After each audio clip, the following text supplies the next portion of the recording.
Welcome to Reportage. In this episode, I have with me Malika Ravi Kumar to talk about her recently released book, The Battle for Baramulla, published by Duckbill Publications and imprint of Penguin Random House. The book talks in detail about the tribal raid and Baramulla town of 1947. It actually talks also in detail about how Maqbul Butt, the character of Maqbul Butt, and how he helped the Indian army to get back Kashmir. More from the author. Malika, in the book Battle for Baramulla, you have chosen this character Zuni. Why is Zuni central to this book? Yes, before I begin, thank you, Danish, for inviting me to your podcast. And, it's always nice to connect with fellow history lovers. So thank you. Why have I chosen Zuni? So, Kashmir, of course, there are so many angles to the situation, the political angle, the human angle. And often we hear, accounts from the political leaders. We hear about people in power giving their perspective. We also now have been hearing stories of women and their suffering during the saga, but very rarely do we hear a child's perspective of how they view the conflict and how they are seeing things. So Zuni was, I chose also the Songs of Freedom series, that the Battle of Baramulla, this book is part of a series. This is actually the 10th book of the series. And the Songs of Freedom series, all, put together by Sayoni Basu, the editor at Duckbill, Penguin, is looking at various episodes of the freedom struggle, but through the lens of a child. So that is the thread that connects this entire series. So again, put as part of that series and also as something that is not often done in regards to Kashmir conflict. I thought both go well with looking at the conflict through the eyes of a child would be interesting. Yeah. So, Malika, what made you explore Maqbul Sherwani? How did this idea came to you? So, I last year had another book come out called 565, The Dramatic Story of Unifying India. And we had also spoken about that last year, which is a political story about how the various princely states were brought together to form the India that we now have. In that book, Jammu and Kashmir was one chapter. And as I was researching Jammu and Kashmir, I came across the story of Maqbul Sherwani. And it actually forms a very small part of that chapter there. But when I read about him, I was amazed at his story because, it's a young man who really goes out of his way. When it seems like Kashmir is lost, he decides that on his own, he will do something to change the situation. That is a very remarkable thing for anybody to feel like that I can myself change the situation. And then he goes ahead and does it and sacrifices his life for it.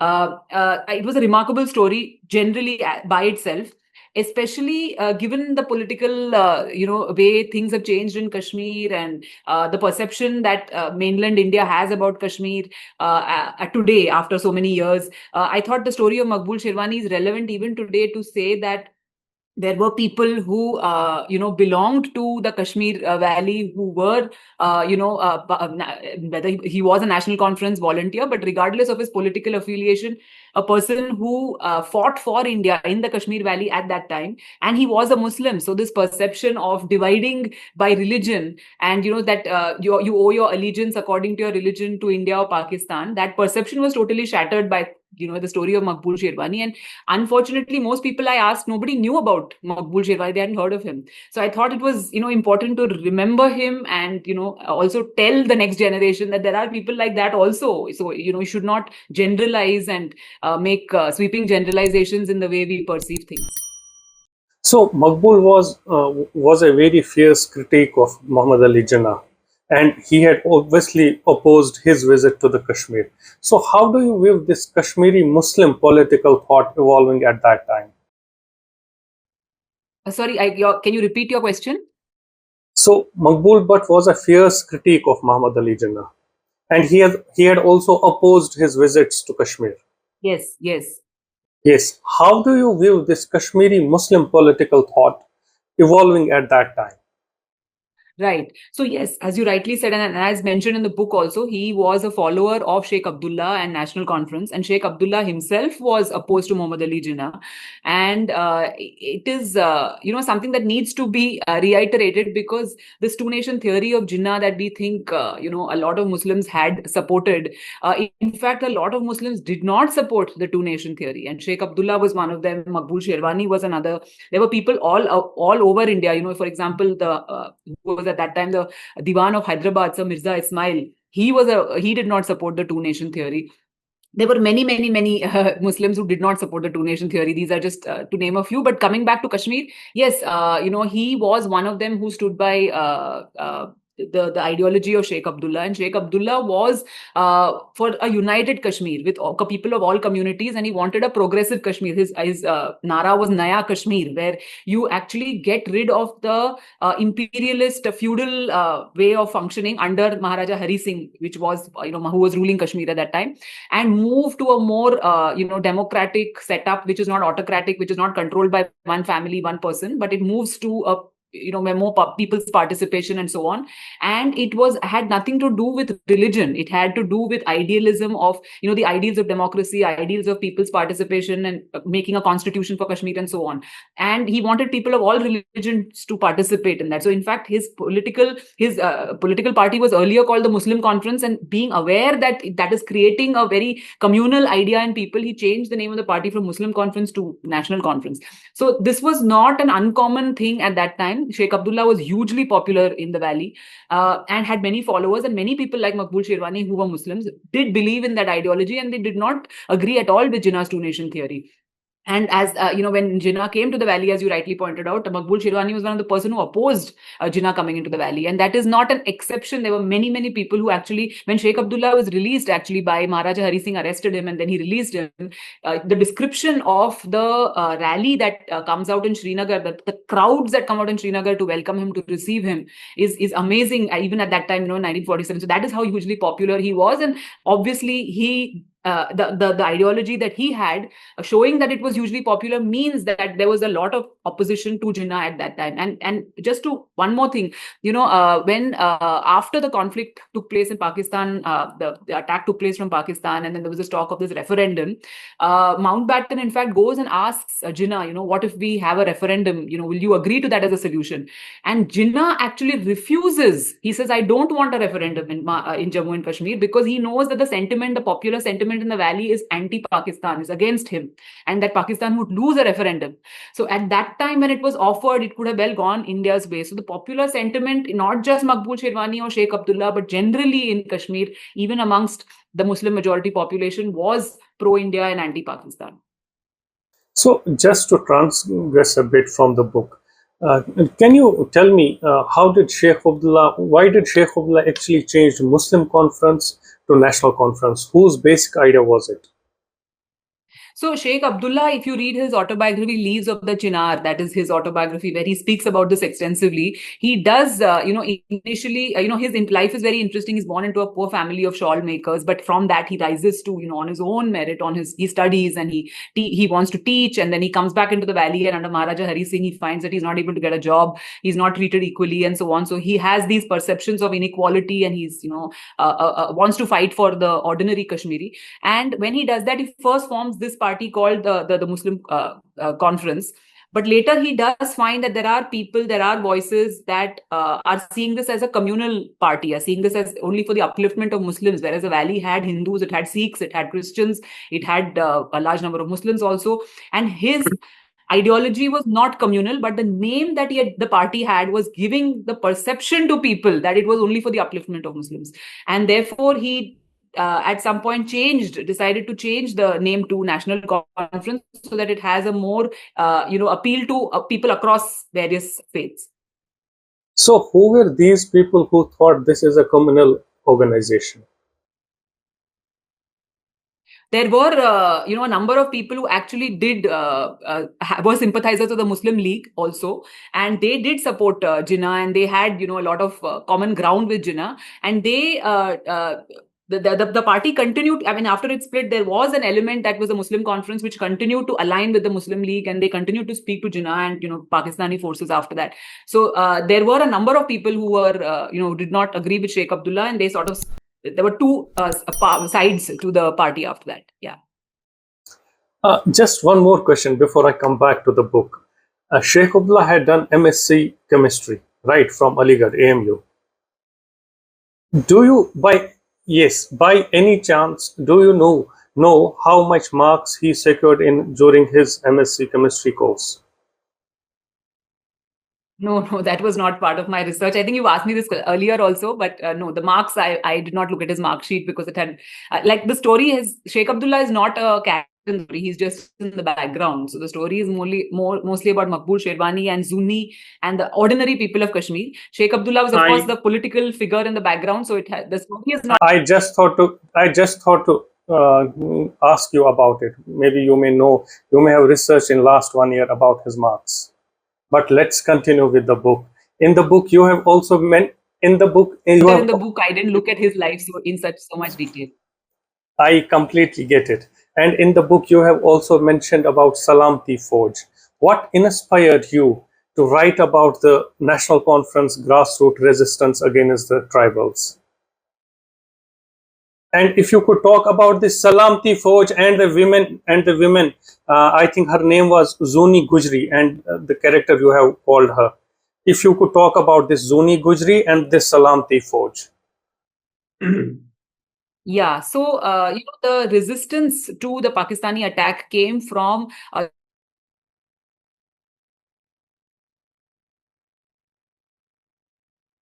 and a lot of his soldiers actually abandoned the army also and switched over to the other side. So Maharaja Hari Singh was actually on a back foot, and his army was not going to be able to repel the attack from Pakistan. And that is when ordinary people took up this challenge and said, we will do our best to defend our valley. And Salamati Fauj was one of those movements by ordinary people. They were not trained in warfare. They were not, military of the Maharaja or belonging to the Indian Army. But they were just ordinary people who trained themselves and who, decided that they would take up the challenge to defend Kashmir. And Zuni Gurjari's story is one such story. She was a very fierce critic of the Maharaja. In fact, the Maharaja had actually, persecuted her for her resistance to the Maharaja's way of functioning, and because she was also belonging to the same ideology as this ideology that Kashmir the Naya Kashmir ideology, as Sheikh Abdullah had started. So this battle between the Maharaja's forces and the ordinary resistance people has been there in the valley for a while. But despite that, when the Maharaja was on the back foot and when Jammu and Kashmir was being attacked, these people decided, the Salamati Fauj volunteers decided that they would take up the charge of defending the valley. And one of them, and the alarming part is that women played such a big role. One would think that in 1947 in Kashmir, women would have been that would have been, may have been a regressive society, or that women could not have played a big role. They were not coming out of the house, or they were in parda, or whatever. These are perceptions that people may have. But this shatters all those perceptions, that women were taking at the forefront of this resistance as well. And people like Zuni Gujri, who stood up to the Maharaja, who stood up against the Pakistani attack, and they were marching on the street, they were singing songs, they were raising slogans, they had actually taken up the responsibility to defend the valley against Pakistan. So that was, again, another very remarkable story, because it shatters these stereotypes, that we build in our head about in 1947, women would have not had much to say, but that is not true. And that this is a story which sort of breaks that stereotype. So I wanted to also highlight that in the story. My last two questions, Malika, before we wind up this interesting interview. First, let's talk about Maharaja. When he was needed most in the valley, in the Kashmir, I mean to say, he just abandons it and moves to Jammu on the 26th night. Why did he travel? Why did he not be there with the people? As you have also highlighted in the book, the Zuni talks about him, why he has abandoned us. Yes, this is a very interesting political angle. When Maharaja Hari Singh sends an SOS to Delhi saying, please come, please let the Indian army come and save us because Kashmir is otherwise going to fall to Pakistan. And then he is told, there is a high level meeting, and then he is told that there is at night Menon and Sam Manekshaw, etc., fly into Srinagar, and they tell the Maharaja that the Indian government is willing to send the army provided you accede to India and sign the accession papers acceding Jammu and Kashmir to India. And the Maharaja then says, yes, I'm ready to do so. And Menon has to take the message back to Delhi. At that time, it is, if you read VP Menon's account in the Integration of States, VP Menon tells the Maharaja, he advises him to move from Srinagar to Jammu and says that please move to your palace in Jammu because as long as you are safe, Kashmir is safe, because the Pakistani raiders will try and get to you to make you forcibly sign the accession papers. And if that happens, then we need some time for the Indian government to decide and send in the army. As long as you are safe and you are not signing the accession papers, we still have time to get this operation in place. Maharaja Hari Singh, actually, if you read the account, he is not willing to go. He does not want to go. He, in fact, wants to lead the army and go towards Uri, where the battle is taking place. But he is dissuaded from doing so, and Menon actually persuades him to actually go to Jammu. He doesn't run away. I would say he doesn't run away because he's scared, because all accounts show that he actually wants to go and into the thick of the battle, but is dissuaded from doing so. And he then, on Menon's advice, goes to Jammu. In fact, when Menon goes back to Delhi and meets Sardar Patel actually mentions that, you should not have made the Maharaja go to Jammu because it will seem like he has run away from the battlefield. And Sardar is not happy with that decision. But it is Menon's advice, and that he takes it, and then he goes to Jammu at night. And then the next day, Menon comes back with the decision of the Indian cabinet that yes, the Indian army will fly into Kashmir as soon as you sign the papers. And then he takes a signature and goes back. So that is the background to which he goes away. So, I mean, it was a very tense situation. There was not much time to decide. He did not personally want to do it, but was advised to do it. And at that time, he took that call. So that's what happened. So it's wrong to say that Maharaja abandoned his post. That is the perception people had. Like you see in the story, people are saying the Maharaja ran away. Yeah, but the discussion that took place, according to Menon at least, is that the Maharaja did not want to go, but he persuaded him to go because of the political situation being as it was. Malika, my last question. In this novel, you have also talked about the Baramulla being a cosmopolitan town where there are Christians, the Europeans, Muslims, Sikhs, and Hindus living side by side. My last question would be, talk a bit about the town before the tribal raid takes place, about this cosmopolitan town. Yeah, absolutely. Baramulla was a vibrant town of a multicultural community. There were Europeans, there were people because of the mission hospital. There were people coming in to work the hospital, doctors, the nurses, the father who was, the people who were the staff at the hospital. So it was a lot of the Christian community was there. Of course, there was a large community of Muslims. There were Hindus and there were Sikhs in Baramulla. And to describe what Baramulla was like, there is a very nice passage which I have actually annexed in the end note, which was written by Major General Akbar Khan, who was in the Pakistani army. And he actually played a major role in the 1947 attack, but then he fell out with the Pakistani government. And then he wrote this account where he admits exactly what happened in Baramulla.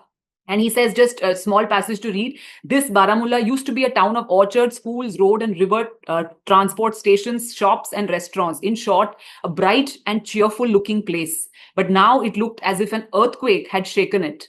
Shops were empty, doors and windows were gone, brick, stone and paper littered the ground. But why had 2 crucial days been wasted in Baramulla? It is more than probable that if these 2 days had not been lost, the story of Kashmir would have been an entirely different one. So the town changing from this vibrant, cheerful place to a place which was devastated. And that is the turning point in the story of Kashmir. So yes, Baramulla was something and then it turned into something else. And that was actually it holds the key to the entire genesis of the Kashmir conflict. And that's really what I try to capture in the battle for Baramulla. Malika, I appreciate your time and thank you very much for talking to me about this novel. Let me hold your book once again so that it reaches to the maximum people. They read it, buy it, and understand about the genesis of Kashmir conflict. Pleasure talking to you. Thank you. Please subscribe to our channel Reportage and press the bell icon to remain updated.